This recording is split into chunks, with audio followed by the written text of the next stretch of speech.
Hello fellow Prop Tarts, greetings to everyone watching the show. I am not Bill Duran, I am Brittany Duran. Bill is heading to California right now for a work trip, so I have free reign of the shop, which means I get to work on whatever I want. So on this episode of Prop Live, we're going to be doing some small-scale one-part mold casting. We have sparkles. And I actually have never gotten to use these. We own Dragon Priest masks that we made a couple years ago that do have sparkles in it, but I didn't get to cast them, so I feel left out. So I have gold, I have these giant silvery traditional sparkle ones, and I have red.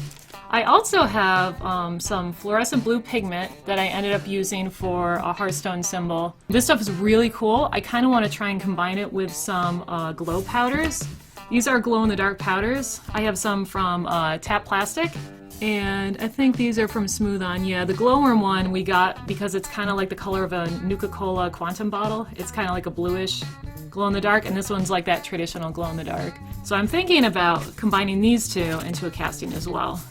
So I think what I'm going to do is do a casting with sparkles, and there's some special techniques that you do when you use this stuff that I learned from Vulcan Props. And then I also have all these colors to use. Look, I already got dye on my finger. These are sample kits of So Strong Tint from Smooth On. They come in like a pack of a bunch of different colors. They leak like crazy. I think we just didn't close one of them tight enough. And then we also have the normal big containers of So Strong. So we are going to, I think, start with the sparkle casting, and I need your guys' help because I need to pick a color. This resin, if I don't add any tint to it, will cure a white. So if I add this blue and just a little bit of it to the casting of 300, it will end up really, really light blue, which is why on the straw poll you'll see a couple of choices. For instance, I have red, but if I only add a little red, it will turn pink. Alright, yep, the votes are in. We're going with green. That's cool. I don't think I've ever used the green tint before, even though it's already on my hands. A couple different ways you can get the tint out of this little guy. You can dip in your popsicle stick and then just mix that into the part B, and that's like the equivalent of like 2 or 3 drops, maybe 2 drops. But you can also use one of these guys if you want something super precise, so you just suck up some tint, drip it in your part B, and then you can just put the rest back in here. So on the screen this looks black, but it is just super, super concentrated green.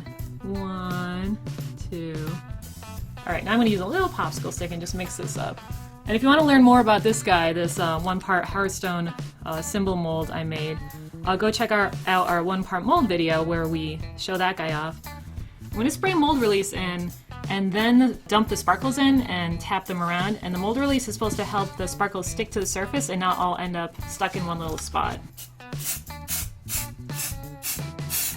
Alright, so these are the Cast Magic Silver Ghost sparkly goodness. Oh my gosh, that is so sparkly.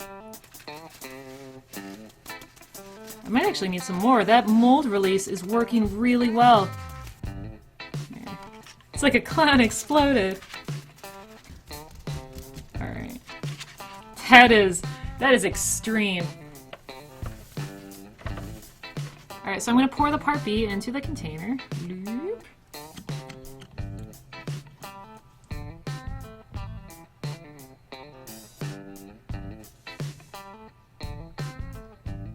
Alright, I ended up with a little bit of resin. I have a little extra mold I'm just going to pour it into.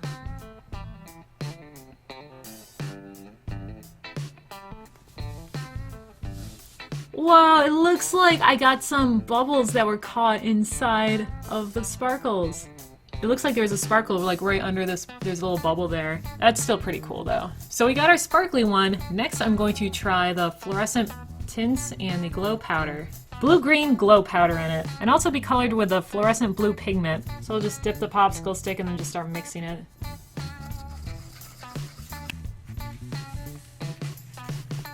What I'm going to do with the rest of this powder is like what we do with cold casting, where you take the powder and you dump this into the part B. Dust going into part B. Alright, so we're not done yet. The last thing I want to do is mess with some metal powders. Oh, it looks like copper won! Brass and the silver colored ones were tied, but copper came out on top. 2 drops of the black So Strong tint, so the resin will end up gray. earlier we cast this one with fluorescent pigments and some glow powders, and I've kind of just been holding up to a light, so hopefully this actually looks cool. I'm gonna start turning off the lights in my shop, which sounds super safe. Oh, you can see a little bit there. Oh man, it looks so cool in person! Maybe I'll try and add some more sparkles to this while I wait for this to cure. I suppose I could just use epoxy resin. It'll cure with a little bit of a yellow tint, but that would look fine with the gold sparkles. Alright, so we have our glitter in the container. So I put like a quarter size dollop. Yeah, now I got this cool paste. Has extra ridiculousness going on. There we go, ta-da! We are going to use steel wool to make this all shiny and awesome. And you just lightly buff the surface, don't try and gouge it. Just let the steel wool do all the work.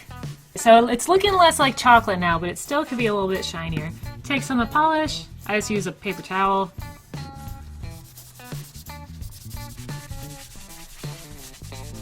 So this is the copper metal that has been hit with steel wool and then buffed with metal polish. And now we're going to rust it. So we're going to be using the Tiffany Green Traditional Patina from Sculpt Nouveau.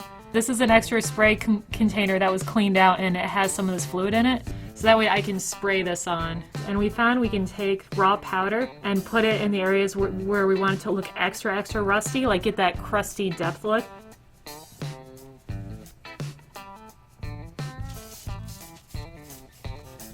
So this was a bright copper and now it's getting turning into a patina, and after a couple hours it's gonna look crazy.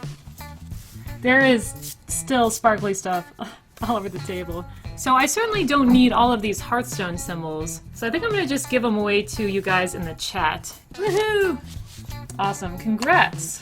Brooks Creations! Congratulations on your glow-in-the-dark Hearthstone symbol. Dagger Elk is the winner! Well, awesome. Thank you guys so much for hanging out. It has been really cool. Science!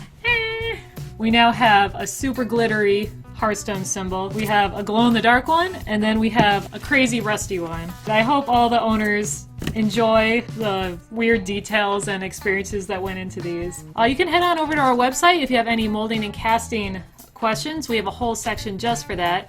We talk more about cold casting, and we go over the tints used to color your resins. So there's some videos over there that build it, so go check those out. So cool, thank you everyone so much for hanging out, and I had a blast. See you next time!